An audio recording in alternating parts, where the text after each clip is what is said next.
I need you to tell them that you've heard from a guy named Buck. You tell them that you back Buck for Attorney General. You get on Facebook, you get on email, you go to your neighbors, and you tell them, we've got to win this seat.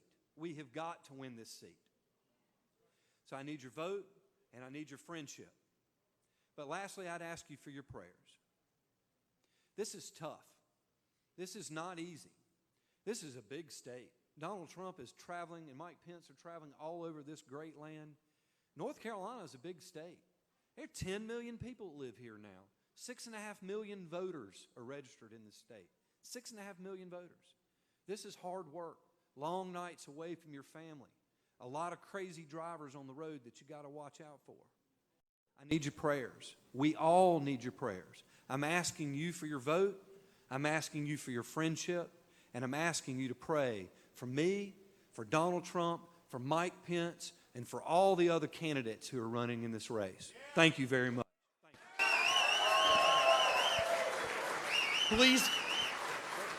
Please welcome the Republican candidate for 13th Congressional District, Ted Budd. Hey, everybody. Thank you. Thank you. We'll mention that in a minute. Okay, my name is Ted Budd, and I am running for Congress here in North Carolina's new 13th District. And it is my pleasure to join y'all in welcoming Governor Mike Pence to our great state. In a time when we seem to be getting further away from family and faith every day, it is encouraging to see a man of character and strong Christian values like Governor Pence on the Republican ticket. Now, I know along with Donald Trump that he will bring the kind of leadership and perspective to the White House that we so desperately need. Now, like Donald Trump, I'm pretty new to politics, and I especially appreciate that he saw what was happening in this country, and he said, you know what, maybe we need a different approach. Maybe politicians are just not the answer.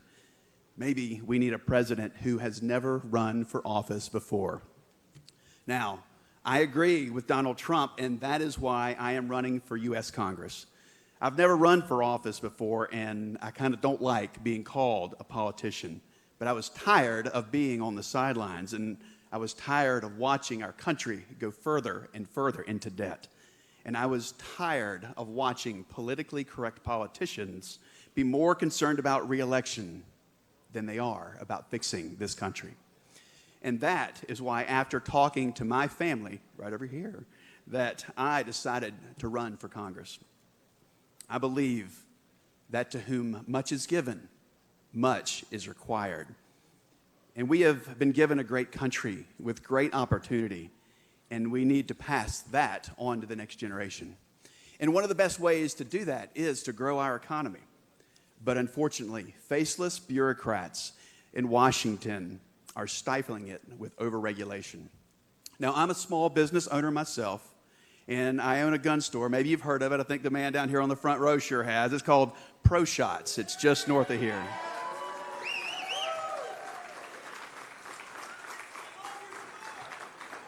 They're open till 9. All right.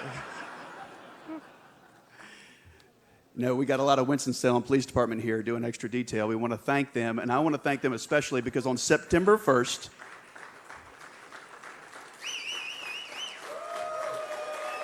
absolutely.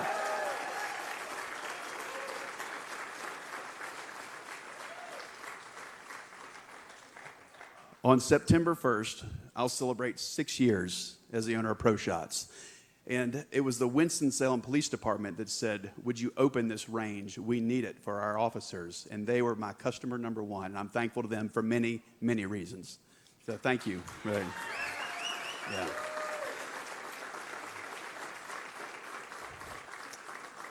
In that business, we face more regulation per dollar than any industry I can think of.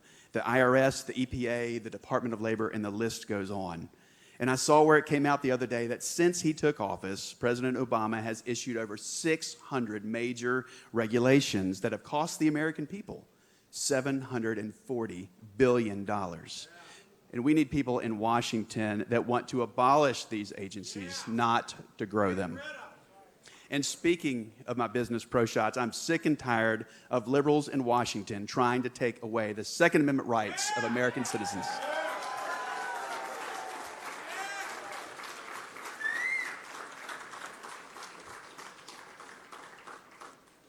Ultimately, the Second Amendment defends the First. So the Second Amendment is critical to our freedom, and I will work hard in Congress to fight the powers that wish to infringe upon it. Now, one of our protections against infringements has been the Supreme Court, and that is another reason, a critical reason, why we need to elect Donald Trump on November 8th. The Supreme Court hangs in the balance, folks.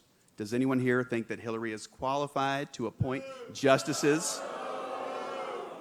Well, I agree. I agree. And another reason we cannot afford to let Hillary Clinton win is that we live in dangerous times. And it is the first and foremost job of the federal government to protect its citizens. And one of the places that starts is at the border. Now, she wants to accept 55,000 Syrian immigrants more than President Obama. No. And she doesn't think President Obama has gone far enough. She will keep his policies in place and extend them. And we already know what a disaster that would be. Donald Trump has made it clear what he is going to do. Protect the border, repeal Obamacare, cut taxes, grow the American economy. These are the policies that will make America great again. And that is why we have to get out and vote in November, as many have said it tonight. It's not enough to come to the rallies. This is wonderful. We have to get out and vote and tell our friends to vote. Too many people stayed home 4 years ago. In fact, 25 million of our friends stayed home, and Obama only won by 5 million votes. I want to leave you with this.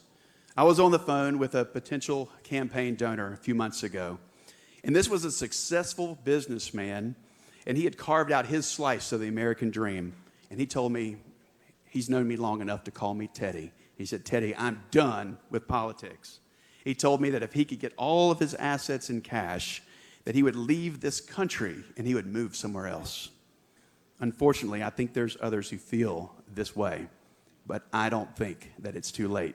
And neither do you, or you wouldn't be here on this Tuesday night.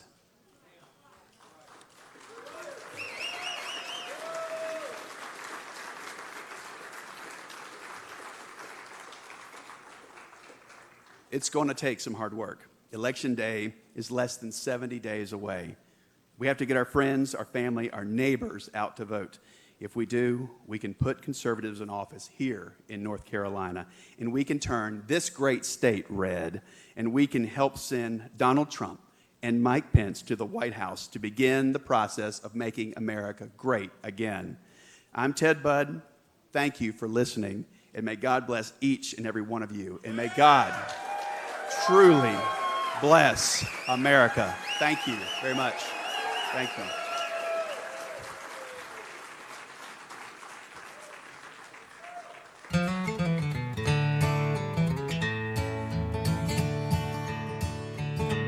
In recent years, this country's gone to hell,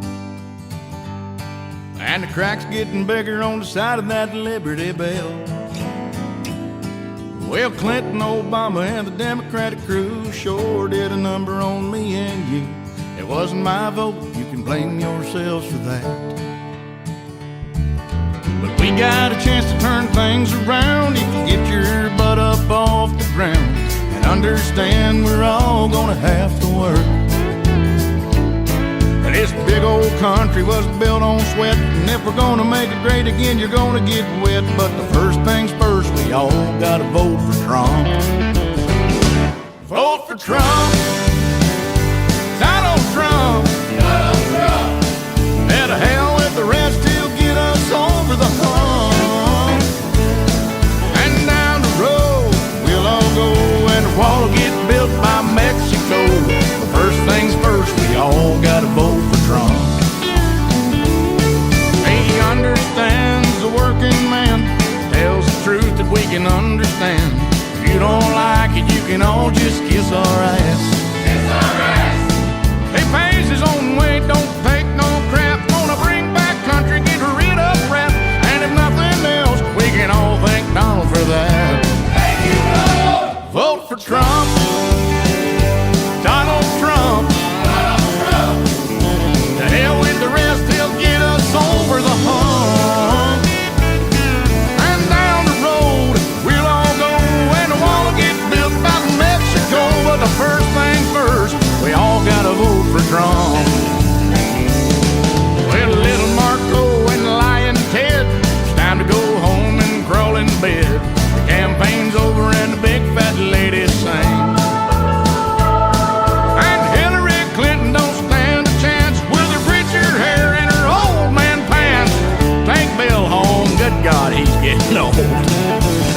Now let's vote for Trump. Donald Trump. Yeah, to hell with the rest, he'll get us over the hump. Governor, because I'm about to introduce him in Winston-Salem tonight. And he told me that Governor Pence has made some real positive changes in Indiana, and that he's been wonderful for their state, and that he and Donald Trump are going to make a great team together. And I can't argue with that, and neither can you. So, ladies and gentlemen, please welcome the next Vice President of the United States, Governor Mike Pence, accompanied by Indiana First Lady Karen Pence. Thank you. With the rest, he'll get us over the hump. And down the road, we'll all go, and the wall will get built by Mexico. But first things first, we all gotta vote for Trump. He understands the working man, tells the truth that we can understand. If you don't like it, you can all just kiss our ass. Kiss our ass. He pays his own way, don't take no crap. Wanna bring back country, get rid of rap. And if nothing else, we can all thank Donald for that. Thank you, Donald. Vote for Trump. Donald Trump. The hell with the rest. Great conservative values to Washington, D.C., future Congressman Ted Budd, and Uncle Jim. Thanks for those good words from the Hoosier State. Karen and I are delighted to be with you all. Thank you all for coming out tonight. It's extraordinary for me to think that it's now a little more than a month ago that I accepted my party's nomination to run and serve as the next Vice President of the United States of America.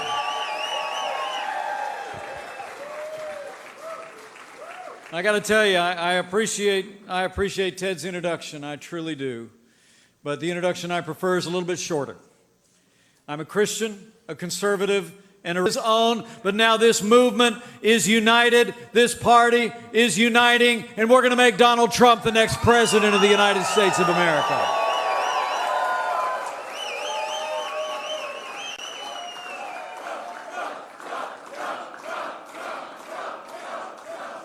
And when we do that, I know Donald Trump and I want to make sure that you return Governor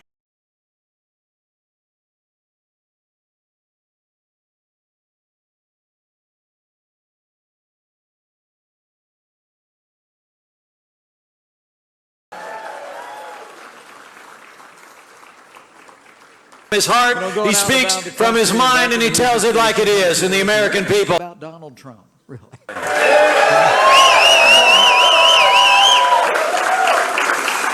Donald Trump is never forgotten.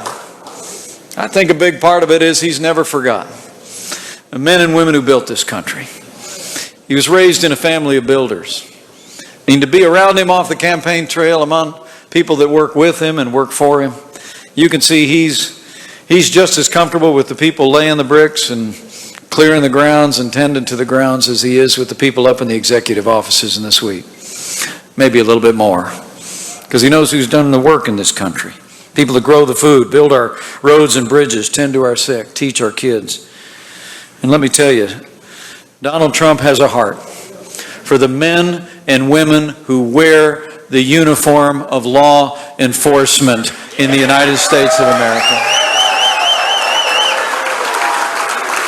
You know, as the chief law enforcement officer of the United States, a President Donald Trump will support our law enforcement community without apology. We will provide the resources they need to protect our families and come home safe to theirs. And Donald Trump will restore law and order to every city and every community in this nation. Would you mind just taking a moment? We've got members of the law enforcement community who are here during these challenging times, heartbreaking times for those on the thin blue line in communities around the country. Could we just take a minute here in Winston-Salem, North Carolina, just to show our appreciation for those that wear the uniform of law enforcement all across this state, all across this nation.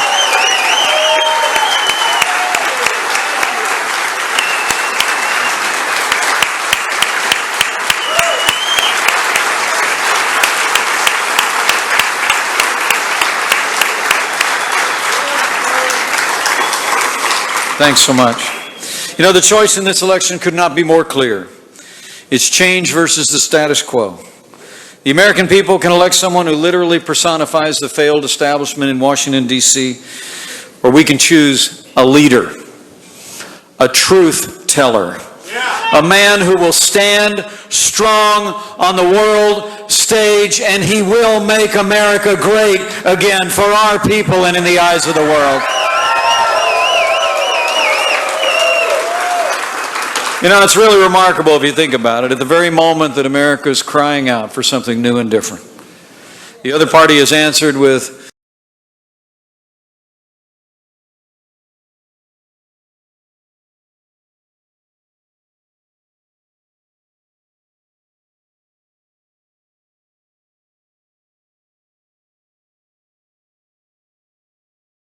All right, so just like earlier, for some reason it's crashing. Give me 1 second. It's not from us. It's from directly from the feed. Hold on. party just nominated someone who represents everything this country is tired of. And each and every day, I got to tell you, you know, sometimes I feel like I got to turn on the television with a stick every morning. You know, it turns out it really is pretty amazing to think about it. I mean, it's like 2-on-1. The media is doing more than half of Hillary's work for her every day. But the amazing thing is Donald Trump is still standing strong every single morning, and we're winning more hearts and more minds, and we're going to go all the way to the White House with the strength of the American people. You know, sometimes I think the media is so busy parsing every word that Donald Trump said in the last 30 minutes that they don't have time to talk about what the Clintons have been up to for the last 30 years. So why don't we help them out a little bit? Although I got to tell you, it's a little bit tough on me. I don't know about the rest of you, but I'm starting to feel some Clinton corruption fatigue. You know what I mean? It's just like every day there's something new, right? I mean, we were told that she turned over all the emails, the only thing she held off from her private server were emails about yoga and wedding plans, and now emails have come to light that literally show a direct connection between foreign donors to the Clinton Foundation and people gained access in meetings at the State Department. More than half of the meetings the Secretary of State actually gave during her 4 years, private meetings that she gave, were to people that had contributed tens of millions to that foundation. It's incredible.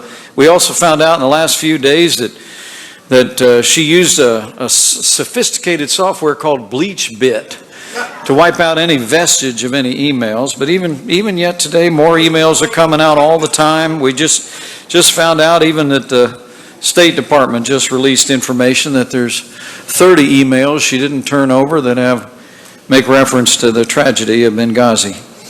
You know, the truth of the matter is now the Clintons are saying that if she's elected president of the United States, that they'll unwind their association and fundraising with the Clinton Foundation, because I guess it'd be a conflict of interest. But let me ask you, if it would be a conflict of interest if she was president of the United States, how was it not a conflict of interest when she was Secretary of State of the United States of America?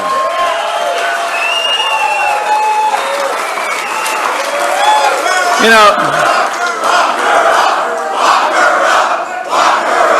know, the American people are tired. We're tired of the pay-to-play politics in Washington, D.C.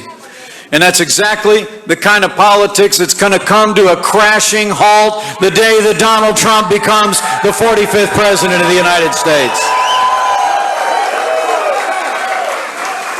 So if you're suffering from Clinton corruption fatigue, I've got the cure. 70 days from now, do everything in your power, North Carolina, to be the first state on the board to make sure that Hillary Clinton is never elected president of the United States of America.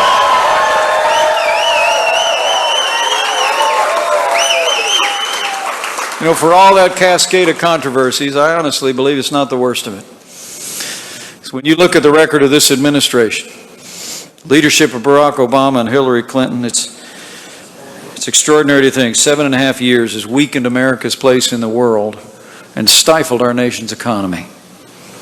On the foreign stage, 7.5 years of Barack Obama and Hillary Clinton's leadership has truly reduced America's influence in the world, and it seems to have set loose set loose in the world forces that are causing much of the world to appear to be spinning apart.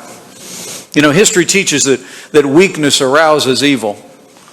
And I truly do believe that the Hillary Clinton and Barack Obama's weak foreign policy of leading from behind, moving red lines, feigning resets with Russia, and the rise and rule and reign of ISIS are a testament to this truth of history.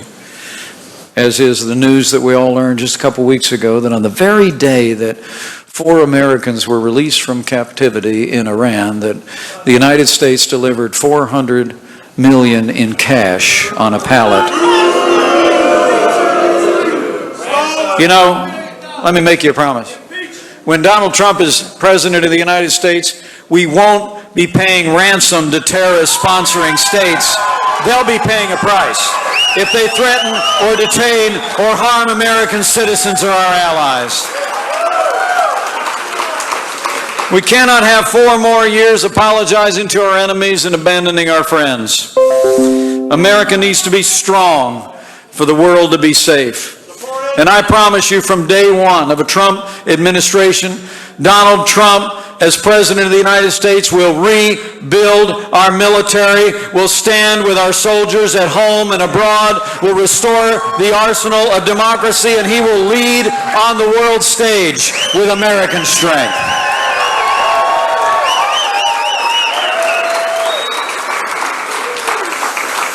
But make no mistake about it, the record that Hillary Clinton pursued when she was Secretary of State is not just the disastrous agreement with Iran, not just the disastrous agreement to squander the hard-fought gains of American soldiers in Operation Iraqi Freedom that created the vacuum in which ISIS was born, but also it was Hillary Clinton and Hillary Clinton's State Department who left Americans in harm's way in Benghazi.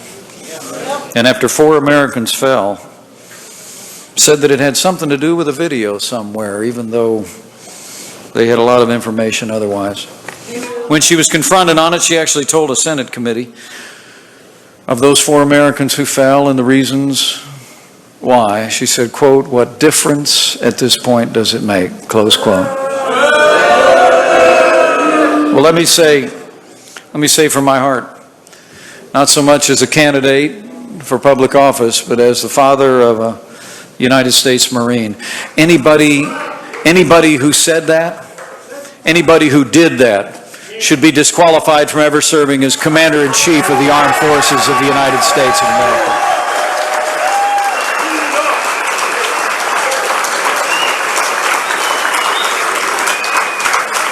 But as frustrating as the record of Barack Obama and Hillary Clinton is on the world stage, it's been even worse at home.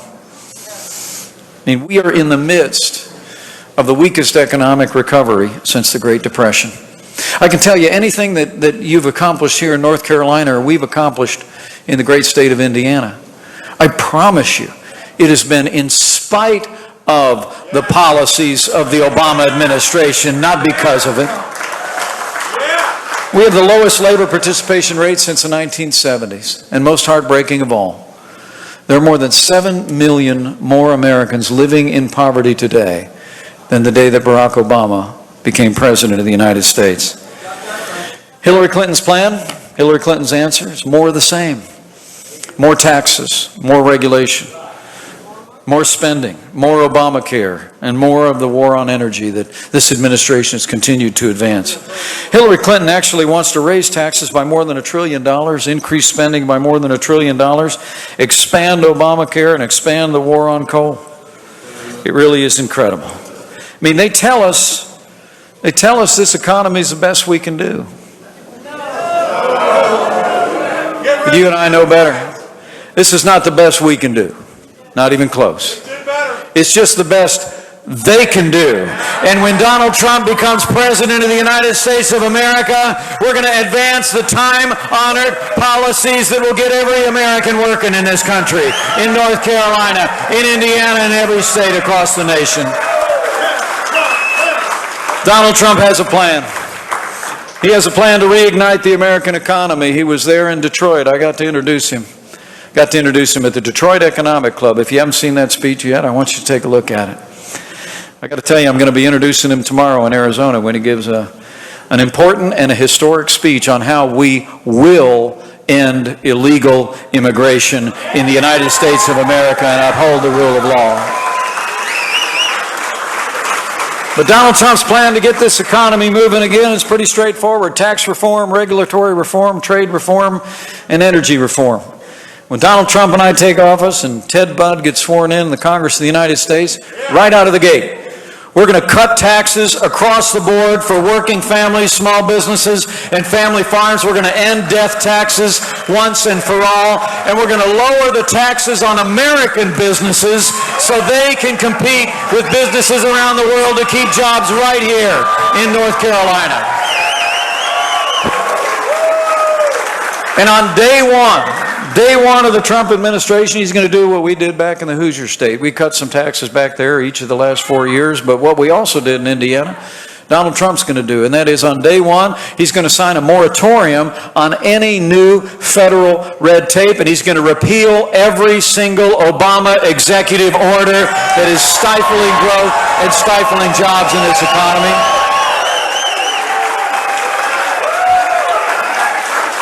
And Donald Trump and I know that the strength of this nation comes from our people, it comes from our freedom, but it also comes from our vast natural resources. And on day one of the Trump administration, we are going to end the war on coal and unleash the boundless potential of the American economy by developing all of the above, all of the energy resources of our land. And Donald Trump, when he becomes negotiator-in-chief, Donald Trump's going to roll his sleeves up. He's going to look at those trade deals we've been getting all tied up in the last 20 years. We're going to renegotiate NAFTA. We're going to drop TPP like a hot potato. And we're going to negotiate trade deals that work for the American working man and woman. And we're going to hold our trading partners to the agreements that they make so that it's a win for American jobs. Now, a lot of people, a lot of economists out there compare Donald Trump's agenda to get this economy moving again to what the 40th president did back in the early 1980s. When Ronald Reagan did a lot of the things that we're talking about today, he lowered taxes, rolled back red tape. Remember all of that? Developed American energy and launched the longest peacetime expansion since World War II. And a lot of economists see that coming right around the corner because this economy is struggling.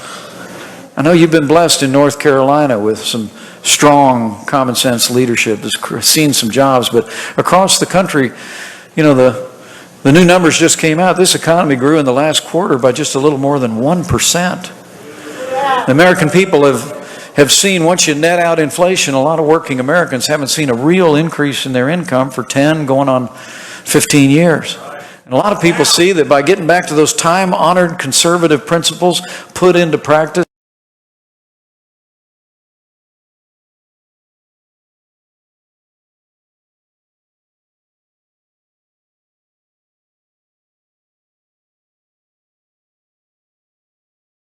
All right, 1 second, folks. 1 second.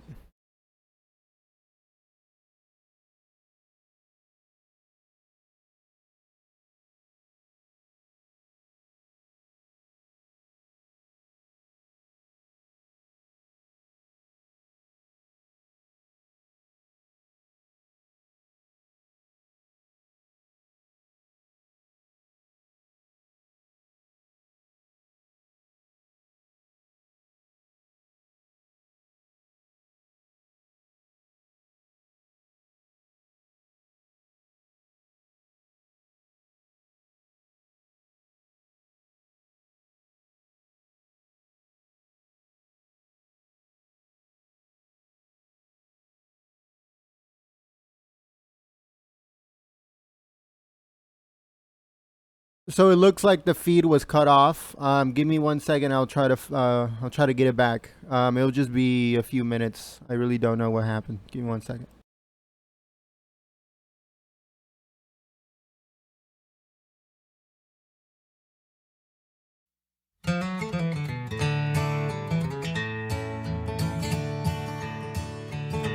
In recent years, this country's gone to hell. And the crack's getting bigger on the side of that Liberty Bell. Well, Clinton, Obama, and the Democratic crew sure did a number on me and you. It wasn't my vote, you can blame yourselves for that.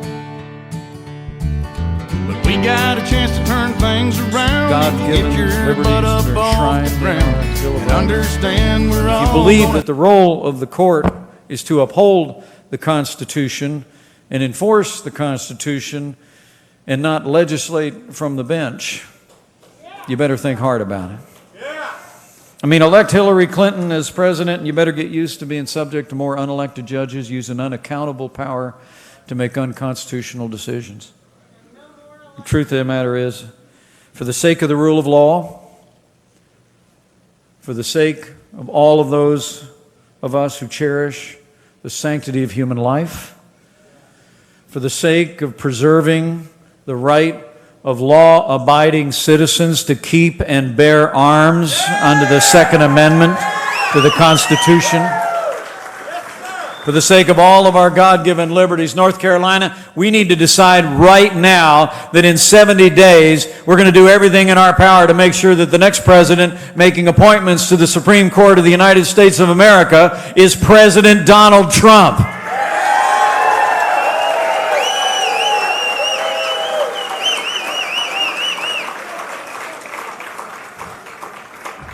You know, this is a very challenging time in the life of our nation.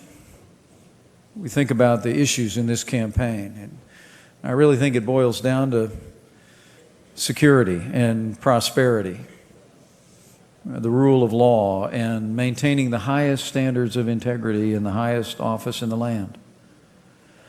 But each and every day, it seems like there's some other issue that comes up, and there's so much focus these days on what divides us, isn't it? We actually heard both the candidates in the other party last week roll out the old tired playbook of racial divisiveness. And it was heartbreaking to see. I mean, after 2 weeks where Donald Trump spoke from his heart about a vision to make America great again for every American, regardless of race or creed or color, all we got from the other side was the same old divisive rhetoric that they always roll out around election time.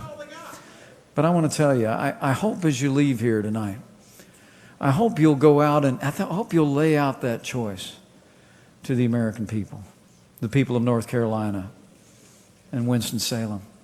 But I hope you'll also, some of you got those really good-looking red hats on. And I hope you'll go out and explain what that slogan means.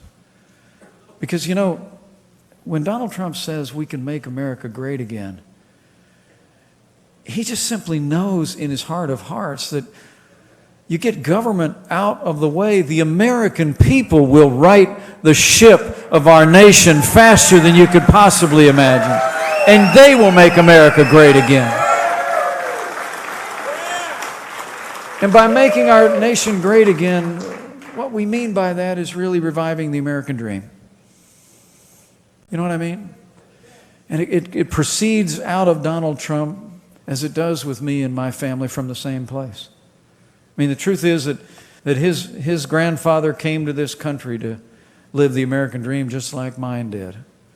My grandfather drove a bus in Chicago, Illinois for 40 years, proudest man I ever knew. And Donald Trump's grandfather came to the country and he watched his father as I watched my father build a business and a strong family. You know, Donald Trump and I were both raised with the belief that to whom much is given, much will be required, and we both of us built on that. He took a business that his father had begun, his grandfather before him, and he built it into one of the great companies in America. For my part, I was called into public service, and you know, other than a whole bunch of zeros, I mean, we've got an awful lot in common between us. But the truth is, it comes from the same place. It really does. It comes from the fact that we both were raised in the very midst of the American dream. And I just want to tell you that as you go out there and talk to your neighbors and friends, I hope you'll talk about those contrasting visions that we can have an America that has stands in a broad-shouldered way on the world again. We can have a strong military. We can command the respect of the world.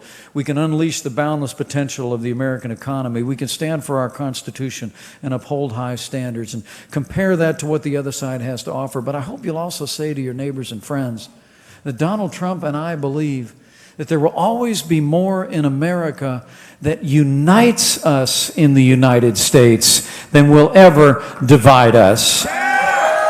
And it's a belief. It's a belief in the boundless potential of every individual.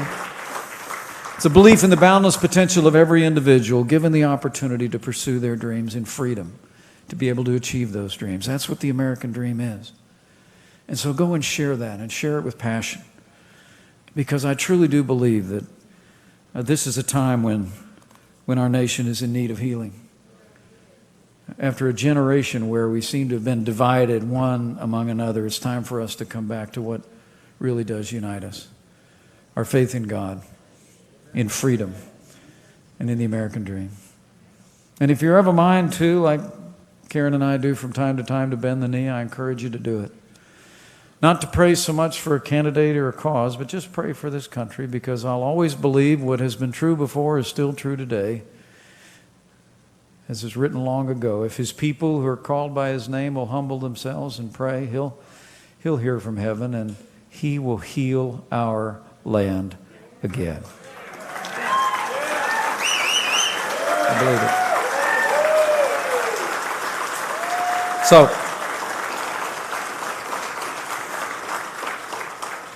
my fellow Americans, my friends here in North Carolina, it's great to be back. We will be back again and again. Make no mistake about it. North Carolina will loom large in the destiny of the nation. The direction that America will choose may well be made in the decisions that you and your neighbors make here in North Carolina. So I want you to go tell somebody. I want you to lay out that choice, and I'll tell you exactly how to do it. Do it by asking questions. And here's a few for you. Say to your neighbors and friends, if you want a president who will protect this nation, rebuild our military, restore the arsenal of democracy, command the respect of the world, and hunt down and destroy the terrorist organization ISIS that threatens our people, if you want a president who will stand by our law enforcement community without apology, provide them with the resources that they need to get the job done and go home safe to their families, or you can ask them, if you want a president who will squeeze every nickel out of that bloated federal bureaucracy, who will cut taxes, grow this economy, and repeal Obamacare lock, stock, and barrel. And if you want a president who will end the flood of illegal immigration, secure our borders, build a wall, and enforce the laws of this nation for the citizens and those legally within our nation. And I promise you on this, you can ask. If you want a president who will upend the status quo in Washington, D.C., and uphold the Constitution of the United States of America, then you say to him, if you want all of that, then you just have one choice. And you can tell him I told you. That man is ready. This team is ready. This movement is ready.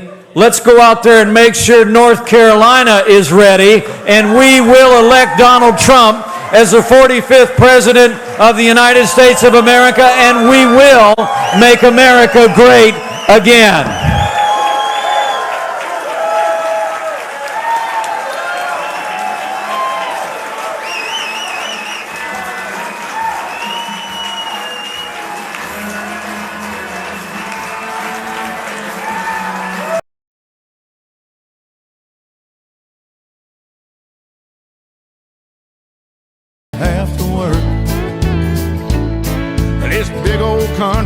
built on sweat. And if we're gonna make it great again, you're gonna get wet. But the first things first, we all gotta vote for Trump. Vote for Trump. Donald Trump. Donald Trump. And to hell with the rest, he'll get us over the hump. And down the road, we'll all go, and the wall will get built by Mexico. But first things first, we all gotta vote for Trump. He understands the working man, tells the truth that we can understand. If you don't like it, you can all just kiss our ass. Kiss our ass. He pays his own way, don't take no crap. Gonna bring back country, get rid of rap. And if nothing else, we can all thank Donald for that. All right, guys. So the Donald Trump rally will be coming in just a few minutes. We will go back out online in probably half an hour. So just come back in half an hour and we'll start the Donald Trump rally. This one is from Washington State. So make sure that you guys join us. Thank you very much. When lying Ted, it's time to go home and crawl in bed. The campaign's over and the big fat ladies sing. And Hillary Clinton don't stand a chance with her preacher hair and her old man pants. Take Bill home, good God, he's getting old. Now let's vote for Trump. Donald Trump. Donald Trump. Yeah, to hell with the rest, he'll get us over the hump. And down the road, baby, we'll all go, and the wall's getting built by Mexico. But first things first, we all gotta vote for Trump. Jesus says, vote for Trump.